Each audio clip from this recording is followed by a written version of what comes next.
안녕하세요. 반갑습니다. 여러분 오늘 시험 잘 봤죠?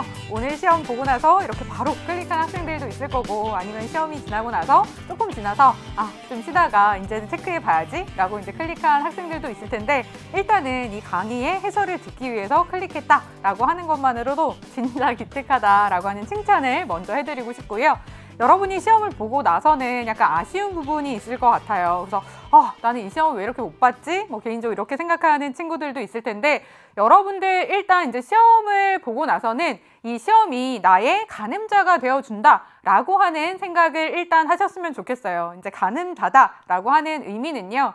지금 우리의 시점에서 보면은 우리는 이제 고2잖아요. 그렇기 때문에 내가 공부를 이렇게 왔는데 이렇게 공부하는 방향성이 맞는 것이냐 라고 하는 것을 측정하는 그러한 기준이 되어준다 라고 하는 의미가 하나 있고요. 그 다음에 두 번째는 이제 치열하게 또 우리가 사회문화 선택 무엇을 할 것이냐 라고 이제 고민을 하게 될 텐데 나에게 좀 문제의 스타일이 잘 맞느냐 라고 하는 것을 이제 체크해 보는 그런 시간이다 라고 생각하시면 될 것 같습니다. 그래서 이런 의미를 부여하셨으면 좋겠고요. 자, 우리가 이번 단원별 출제 비중을 한번 살펴보도록 하겠습니다.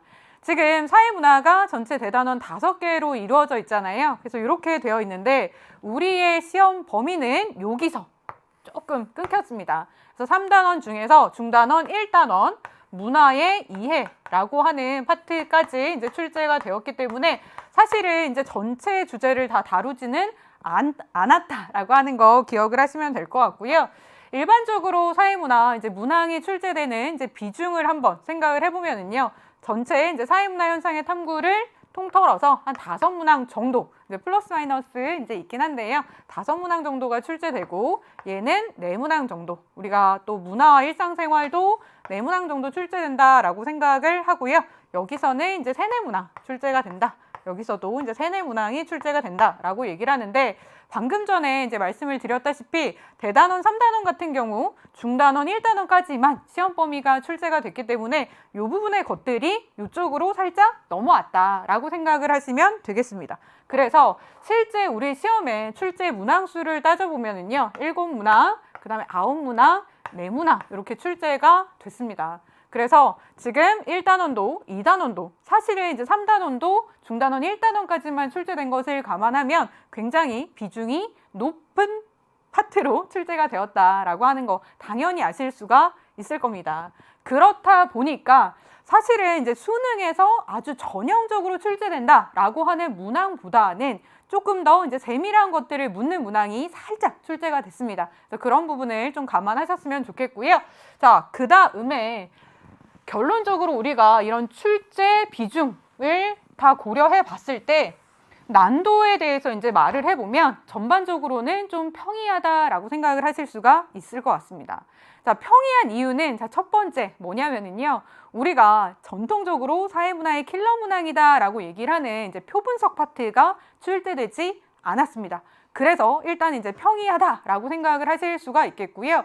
또 표분석뿐만이 아니라 어렵다라고 하는 주제들이 4단원, 5단원에 이제 포진되어 있는 것들이 아직 나오지 않았기 때문에 그래서 평이해졌다라고 일단 이제 시험 자체의 원인을 분석할 수가 있을 것 같고요. 그 다음에 두 번째는 여러분들이 시점에 따라서 조금 다르지만 중간고사 공부도 했고 1학기 기말고사 공부도 했고 이런 것들을 이제 플러스해 나아가다 보니까 우리가 3월과 비교해서는 그것보다는 내가 더 잘 봤다라고 하는 생각 당연히 하실 것 같습니다.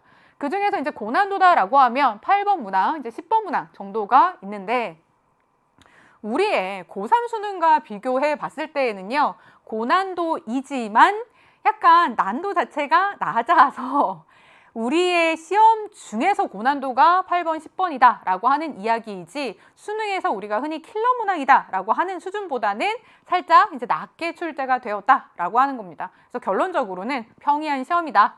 이 정도면 여러분들이 시험 문제 풀면서 딱히 많이 어렵진 않은데? 라고 하는 생각을 했을 것 같습니다. 그래서 표점이 지난 3월보다는 살짝 올라갔을 거다라고 조심스럽게 예측을 해보는데요. 변수가 있긴 있습니다. 뭐가 있느냐? 변수 중에 변수는 아무래도 우리가 코로나 상황이라는 것을 이제 들 수 있을 것 같습니다.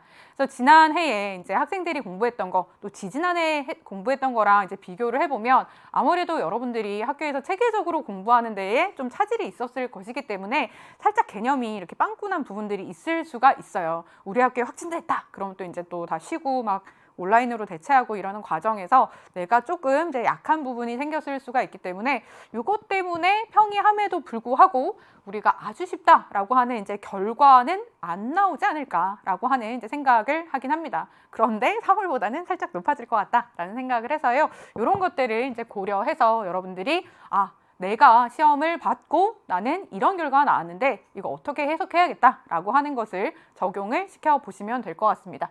그래서 전체적으로 총평은 이 정도로 이제 끝날 수 있을 것 같고요. 여러분들이 시간이 허락한다면 내가 틀린 문항만 찾아서 보는 게 아니라 내가 1번은 왜 맞았고 왜 틀렸는지도 선생님이랑 차근차근 같이 강의 드렸으면 좋겠습니다. 여러분 일단 시험 보는 것도 굉장히 고생했고요. 보고 나서 선생님이랑 지금 이렇게 만나는 거 자체로도 나는 진짜 대단하다라고 하는 생각하면서 선생님이랑은 본격적으로 1번 문항부터 풀도록 하겠습니다. 여러분 1번 문항에서 만나요.